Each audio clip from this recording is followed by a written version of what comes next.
tahimik na isla ng barangay Naburos sa bayan ng Balyangaw sa Misamis Occidental.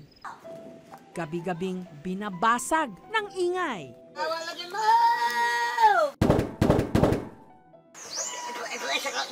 Sa amin na. Ang tinig nagmumula sa maliit na kulungang ito, kung saan ang nakapiit, hindi hayop, tao.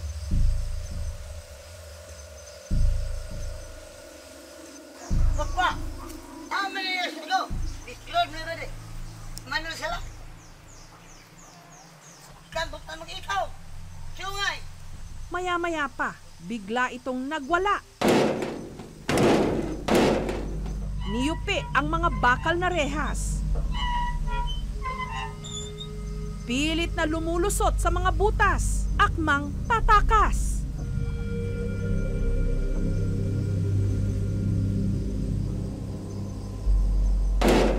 Magdukdok sa iyang balay, dayon magpika din na siyang singgit-singgit. Hawakan! Ano mang kusgan man siya kayo. Di ingo may og nasapian ang dagway ni sa laing espiritu. Ito ay sa amin na. Sino ang babae sa hawla? Ang bao! Manila sila.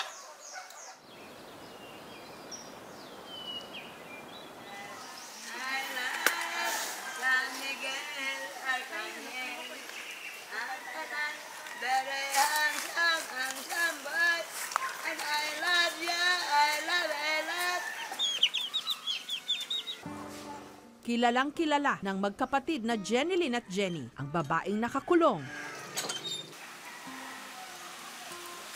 Siya lang naman ang sarili nilang ina. Si Nanay Nida, hindi niya tunay na pangalan, 74 anyos. Ang Ginoo anak kaninyo o anak po kanako. Ang kulungan ng kanilang ina, halos kalahating oras ang layo kung lalakarin mula sa bahay ni na Jenny. Araw-araw niya itong dinadalhan ng damit at pagkain.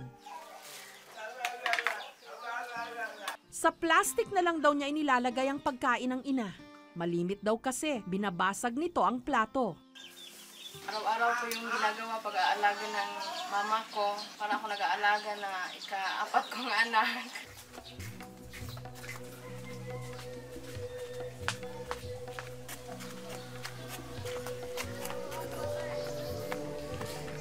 Hindi pa nakakapagod. Basta makarating ako doon.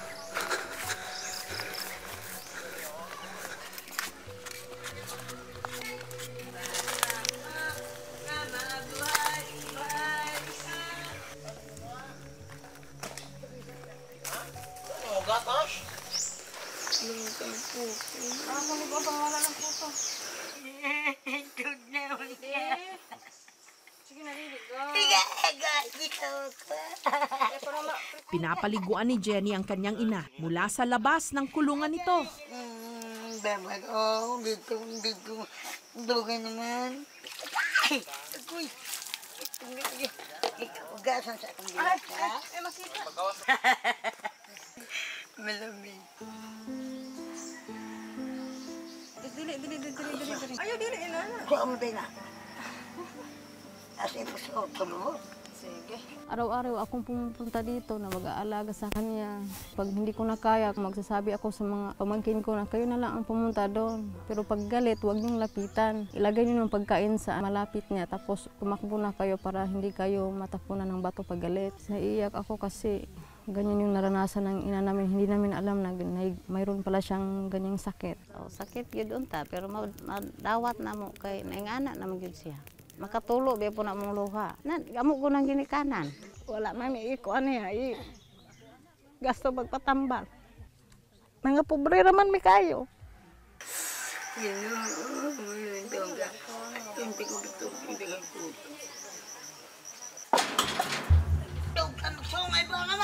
Malimit daw magwala ang kanilang ina. Hoy! Mga ba?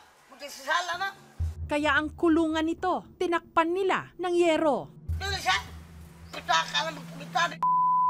Sa loob ng kulungan, may nakasabit na pinagtagpi-tagping tela mula sa mga pinunit niyang damit. Madalas din daw kasi itong naghuhubad. Sa kulungang ito na rin tinutugunan ni Nanay Nida ang tawag ng kalikasan. Ilang beses na rin daw niyang tinangkang tumakas. Kaya ang kahoy na kulungan, pinaligiran pa nila ng bakal na rehas.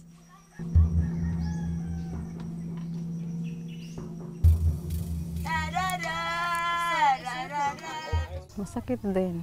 Pero makatakas rin siya dyan eh. Wala nang silbi ng ganyan na ginagawa namin na kulungan. Kahit anong gagawin, masisira niya, makalabas. Bago pa lang yung nakalabas dyan eh. Mahal, kaning dagan ko, balik Pero bakit nga ba siya humantong sa ganito? Bakit siya kinailangang ikulong ng sarili pa naman niyang mga anak? Isa raw noong ulirang ina si Nanay Nida sa 7 nitong anak. Mahirap lang talaga kami noon. Hindi ako masyadong hirapan nila kasi ako ang pinakabunso. Masarap mag-alaga ng anak. Tapos sa bahay lang siya, mga trabaho doon siya ang gumagawa. Tapos mayroon din siyang maliit na tindahan. Hanggang taong 2014, namatay ang kanyang mister dahil sa sakit sa atay. Nung sumunod na taon, namatay naman ang matalik niyang kaibigan. Lahat ng ito, tila hindi niya kinaya. Pagkamatay ato yung best friend, naimukalit lang siya o papatay-patay siya. Dayon, murag makuratan me. Amingon to ako ang igsoon nga. Naunsa day na si mama. Nah, giuwat ko anak ganiha, bali na kong hilak-hilak kay wala na mo ginhawa. Day pagka-oran-oran mukalit dayog bahak-hak. Walang doktor sa isla. 6 na oras ang biyahe sa pinakamalapit na ospital. Kaya hindi na nila mapacheck up si Nanay Nida. Pansin na lang namin na sumisigaw siya. Tapos marami ang pinagsasabi niya dito sa mga kapitbahay namin nga sira ulo, sira ulo.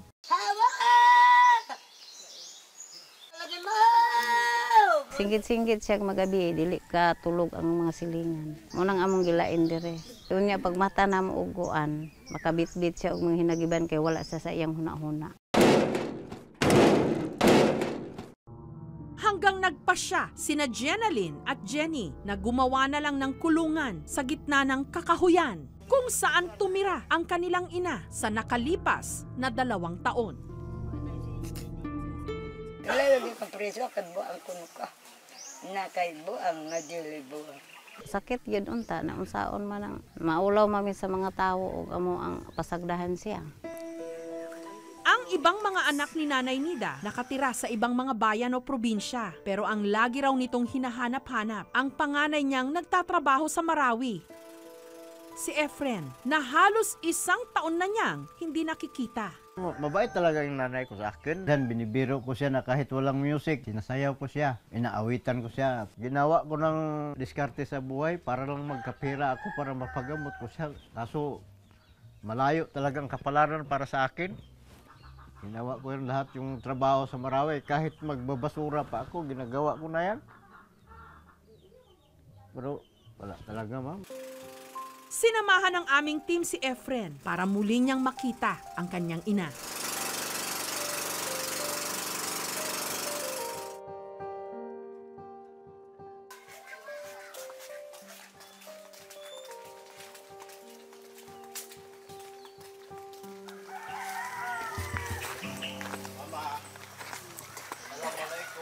Man, ako dalang manok ni mo, Mau. Manok, kaon kag manok no, lechon mo itong gingon ni mo. Dara, Mau. Agay, lamig kayo ni Ma, kagikan ni Marawi, giluto ng Linda. Nangamusta sa Linda ni mo? Kaila ka aning pinsan ni akong kuyo?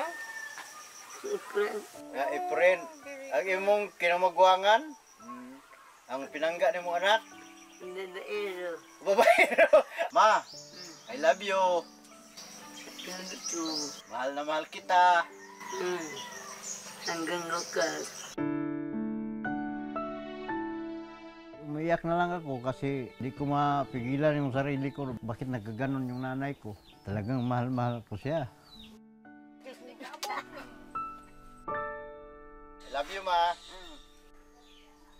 Walang psychiatrist dito sa Baliangaw. Sana pupunta muna sila dito sa health center para at least mabigyan naman namin ng assistance. Samantala, sa pakikipag-ugnayan namin sa Municipal Health Office ng Baliangaw, si Nanay Nida sa wakas makakalaya sa kanyang kulungan. Yun nga lang, pagbukas pa lang ng selda, Mama, talaga? bigla itong nagwala. Hawa!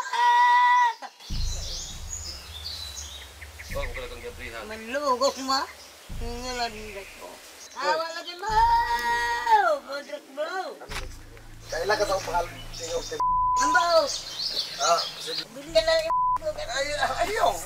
Inom sa daan! Sagol anak. Inom sa daan. Sige na. Inom sa... Yaman kang biskwit. Nung ito'y kumalma, Ayaw mo ba na mo, ha?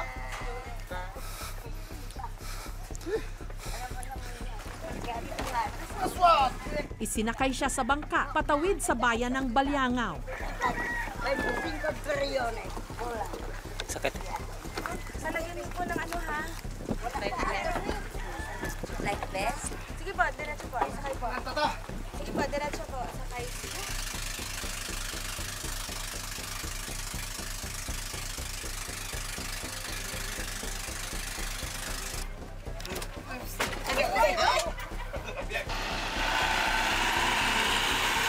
At saka ibinahe ng 2 oras papuntang Ozamis City para sa kauna-unahang pagkakataon na matitignan siya ng isang espesyalista.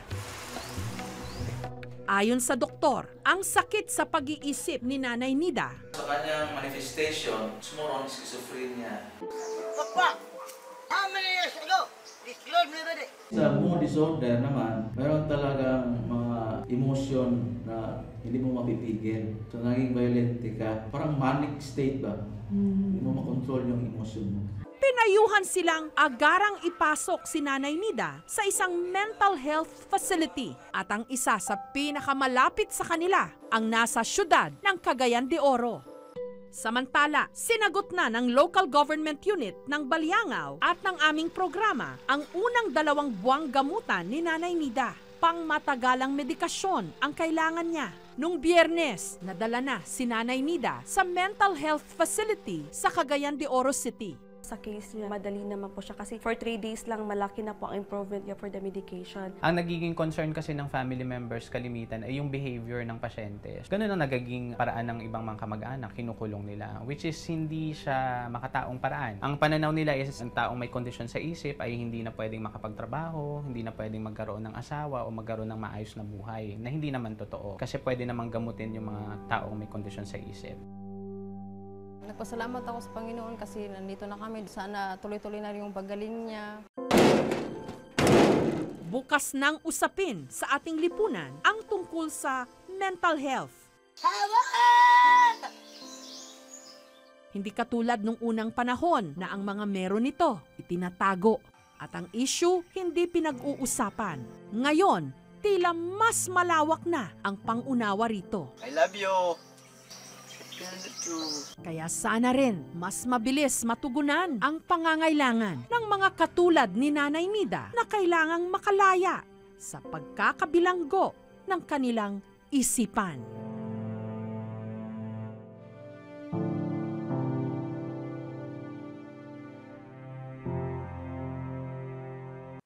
Thank you for watching, mga kapuso. Kung nagustuhan niyo po ang videong ito, subscribe na sa GMA Public Affairs YouTube channel. And don't forget to hit the bell button for our latest updates.